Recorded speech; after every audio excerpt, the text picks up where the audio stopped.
लगभग 2000 साल पहले इजराइल के लोग एक बहुत ही महत्वपूर्ण घटना का इंतजार कर रहे थे। उन्होंने एक पुरानी कहानी सुनी थी कि परमेश्वर उनके लिए एक नया राजा भेजेगा, एक ऐसा राजा जो सबकी रक्षा करेगा और उन्हें अपनी शांति और आजादी देगा। ये नहीं मालूम कि हमारा नया राजा कब तक आएगा। हमारे बाप दादा परदादा ये कह रहे हैं कि वो आएगा जरूर। हाँ, वो कहते हैं कि वो आएगा। हाँ, पक्का।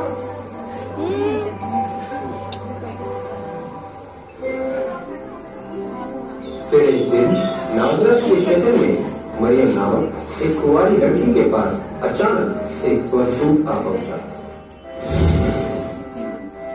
कौन है आप? मरियम, मत डर, मैं सरदूत जिब्राइल तेरे लिए एक सुसमाचार लाया हूं। सुसमाचार मेरे लिए? जाति की सारी महिलाओं में से परमेश्वर ने तुझे चुना है कि तू गर्भवती होगी और परमेश्वर के पुत्र को जनेगी। परमेश्वर ने मुझे चुना है? ये कैसे हो सकता है? परमेश्वर के लिए सब कुछ संभव है। तू एक पुत्र जनेगी और वह परमेश्वर का पुत्र कहलाएगा और तू उसका नाम यीशु रखना। जैसा परमेश्वर चाहता है वैसा ही करो।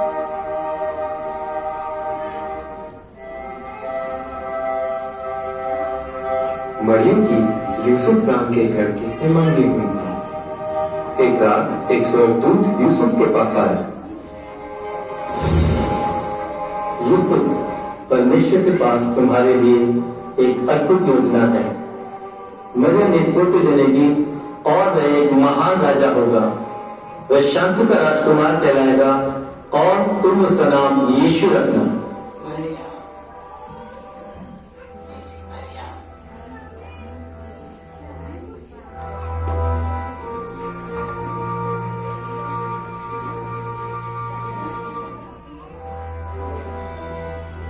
उसके पश्चात मरियम और यूसुफ का विवाह हो गया था।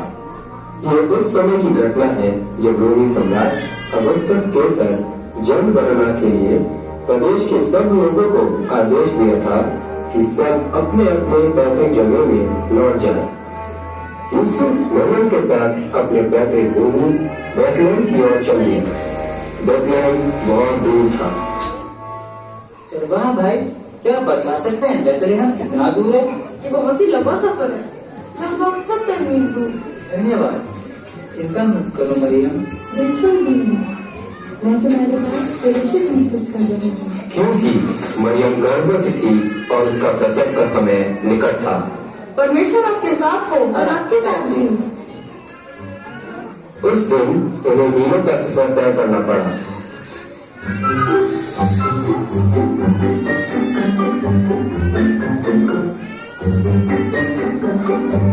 आधे से ज्यादा रास्ता तय कर चुके हैं। हम जल्द ही पहुँच जाएंगे।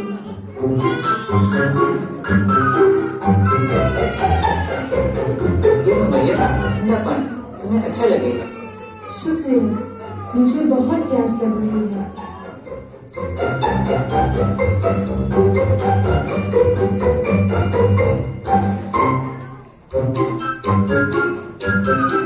सुनिए, क्या आप जानती हैं सराय कहाँ है? जी हाँ, इसी रास्ते पे थोड़ी ही दूरी में है। अच्छा, ये तो बहुत ही अच्छा है।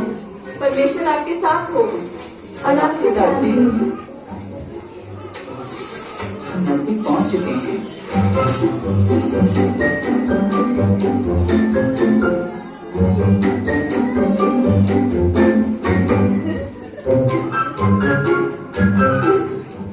हम पहुँच गए।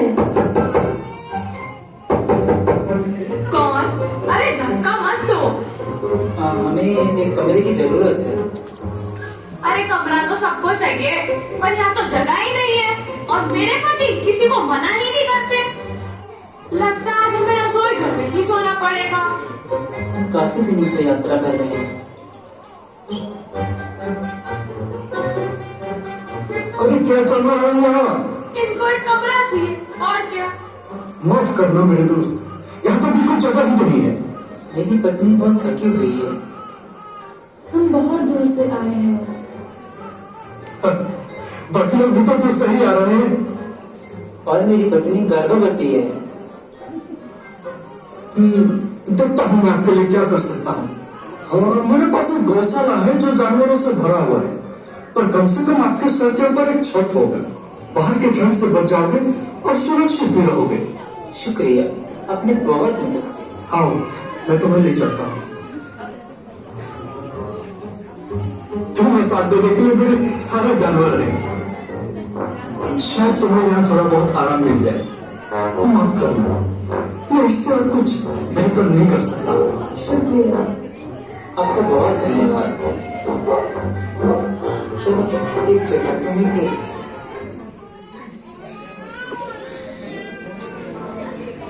बालक का नाम रखिए यीशु। उसी रात के दौरान एक बहुत ही आश्चर्यजनक घटना हुई।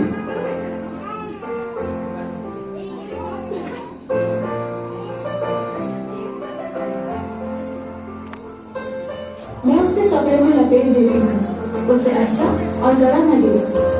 चढ़ने में वो सो जाएगा। मरियम और यूसुफ बालक यीशु से बहुत ज्यादा प्रेम करने लगे।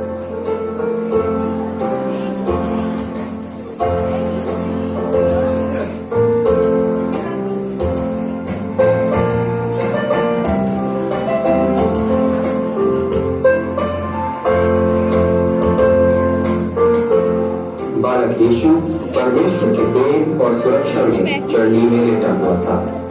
पूरा स्वर्ग तैयार था बालक यीशु का जन्म का संदेश फैलाने के लिए।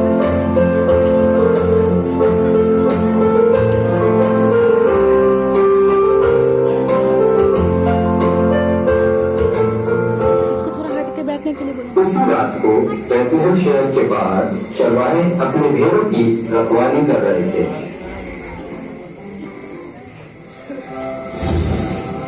परमेश्वर की जय हो।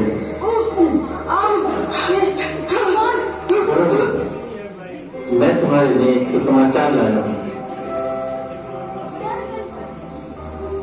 आज की रात एक महत्वपूर्ण रात है।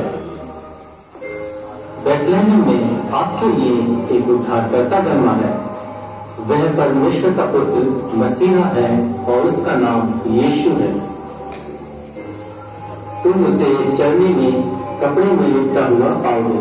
एक चढ़नी में? यह मानव जाति के लिए एक खुशी का दिन है। एक राजा चढ़नी में, वो भी ये बैतलहम में। मैं तो सोच रहा था ये राजमहल में पैदा होगा। चलो शहर में चले और स्वर्गदूत ने जो कहा उसका पता लगाए। हाँ चलो शहर में चले और जो स्वर्गदूत ने कहा उसका पता लगाए। मैंने यही कहा था।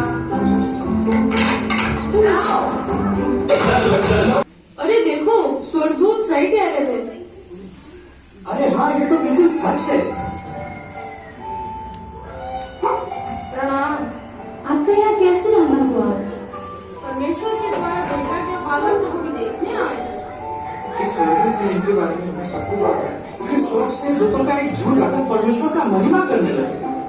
और स्वर्गदूत ने ये भी कहा था कि तुम उसे चरनी में लिपटा हुआ पाओगे। बिल्कुल ऐसे ही। जो कुछ स्वर्गदूत ने कहा वो सब सच है। परमेश्वर का पुत्र चढ़नी में और राजा। मरियम का दिल खुशी से भर गया जब उसने चरवाहों की कहानी सुनी। उसे पता था कि उसका बेटा परमेश्वर का पुत्र है। उस समय पूरब देश के कुछ ज्योतिषियों आकाशमंडल में एक अनोखा तारा देखे। दूर पूरब देश से ज्योतिषियों ने उस तारे को देखते हुए चलने लगे।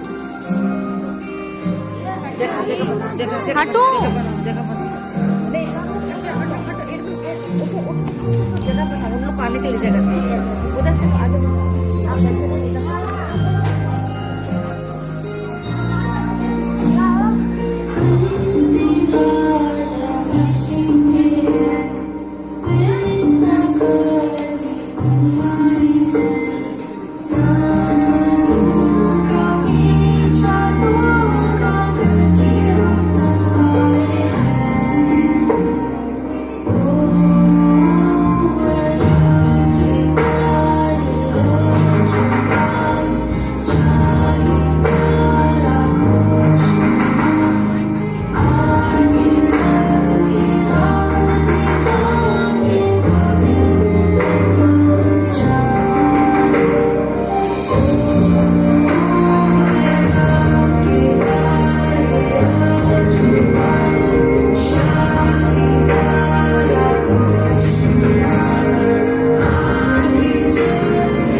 ज्योतिषियों तारे का पीछा करते हुए बेथलेहम पहुंच गए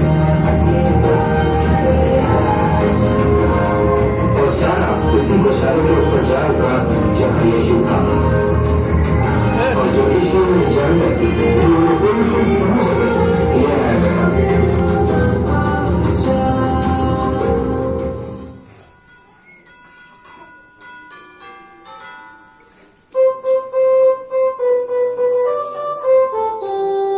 Dancing through the snow in a one-horse open sleigh.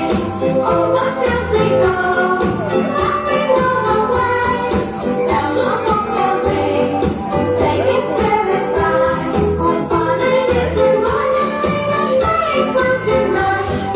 Jingle bells, jingle all the way. Oh, what fun it is to ride in a one-horse open sleigh! Jingle bells, jingle all the way. Oh, what fun it is to ride in a one-horse open sleigh! Jingle bells, jingle all the way. Oh, what fun it is to ride in a one-horse open sleigh! Oh, what fun it is to ride in a one-horse open sleigh!